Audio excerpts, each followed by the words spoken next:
as a friend, you've known Oscar for some years. Your thoughts at the moment?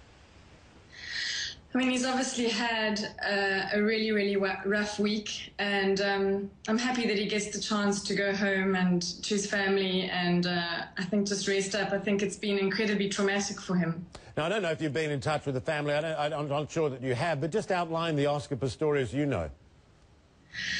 Incredibly kind and sweet and mischievous and fun. I've been in so much shock for the last week. I can't describe to you how far removed the person is that I know and that I've grown to love is from this terrible incident. I obviously don't condone in any way what has happened. I mean, a beautiful, intelligent woman is dead.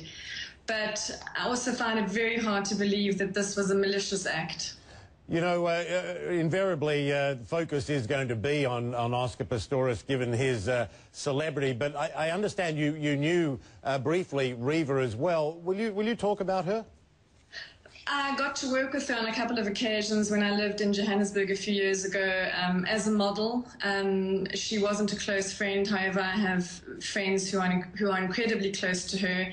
It's been a very difficult situation for me because I know these friends, but then Oscar's a really good friend as well. And it's been really, really tough. It's not easy. And what do you think the family is going through? I don't know how well you knew the family. Reva's family? No, Oscar's. Oscar's family, they must be going through hell and back, as is Oscar, as is Reva's family. You know what, at the end of the day, there are no winners here. I mean, Reva's family's life has been forever changed. She's gone.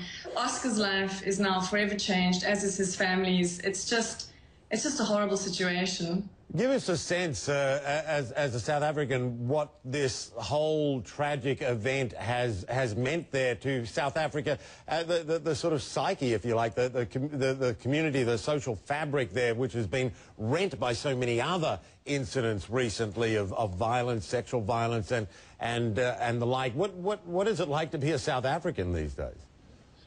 Well, I mean, just regarding the Oscar case, the whole country has just been literally at a standstill for the last week and completely engrossed in what's happened. And everybody's been glued to social media and to the television and trying to make sense of what's happened, because Oscar really is a national hero to us. And in a country that comes from such a awful history, sport is the one thing that does unite us. It knows no color, it knows no creed or culture, so it's a huge thing for us.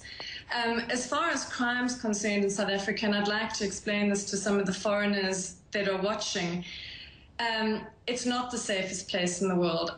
I am extremely patriotic. I love my country. South Africans are awesome, but my own home is like a prison. I have a... Do we still have connection? Yes, we do. Carry on. I wanted to ask you about that, because that was something that Oscar had said himself, that and that he was paranoid about intruders and the like, and that he'd been threatened before. And I know from having been there myself and been to the homes of my colleagues down there at CNN that they live in fortress-like conditions. Carry on your description.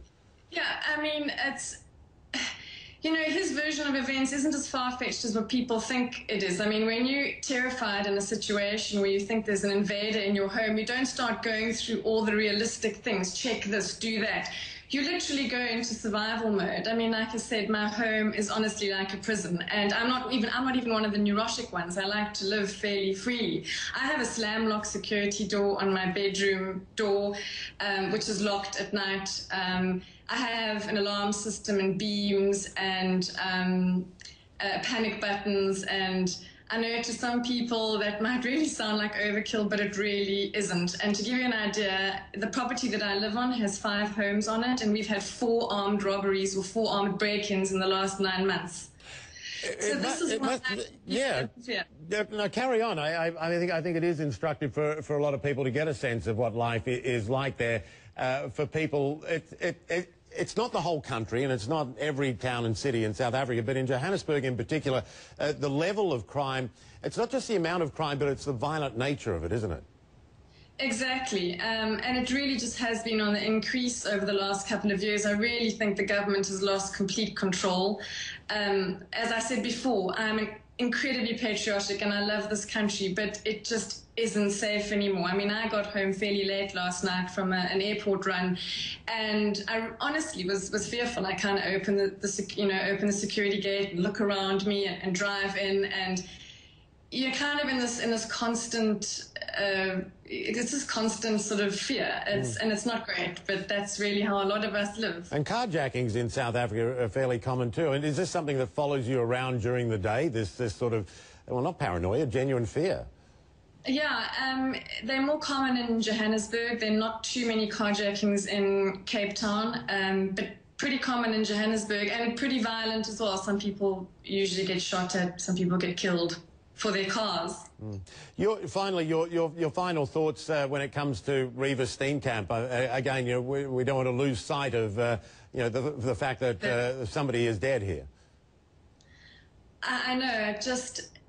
I can't describe to you what it's like knowing two people that were involved in a situation like this. It's mind-blowing. I feel so awfully sad for her. She had a bright future ahead of her. She was on top of the world, and the friends who've told me, close friends of hers who've told me more about her, have just said she was super fun and bubbly, and it's so sad that something like this had to happen.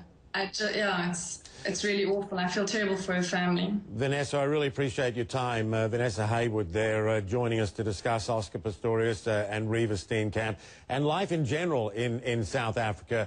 Thanks so much, Vanessa. Appreciate it. Thank you. Thanks.